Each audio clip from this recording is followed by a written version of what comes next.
Le troisième conseil que je vais vous donner, il est lié au format des instrumentales que vous utilisez. Parfois, vous avez beau faire plein d'efforts, vous aurez vraiment du mal à intégrer la voix parfaitement à l'instrumental. Et si vous utilisez des instrumentales en une piste, c'est en général parce qu'elle est mal mixée, elle, à l'origine, ou parce qu'elle est déjà masterisée.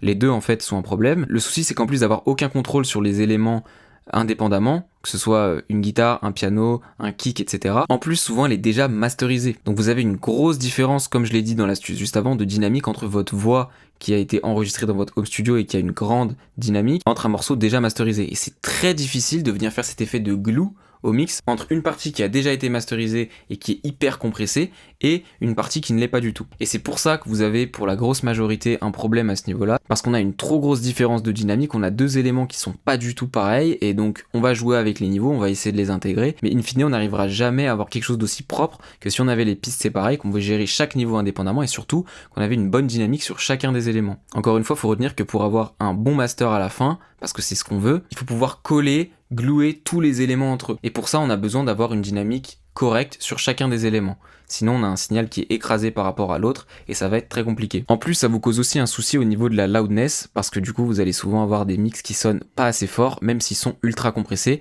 parce que l'instrumental que vous utilisez a déjà été masterisé avant. Bien sûr, les instrumentales en multipiste, ça coûte beaucoup plus cher. Alors, ce que vous pouvez demander au beatmaker, c'est d'avoir une instrumentale sans limiteur, sans mastering en fait. Comme ça, vous conservez toute la dynamique et vous pouvez travailler, avoir un rendu bien meilleur.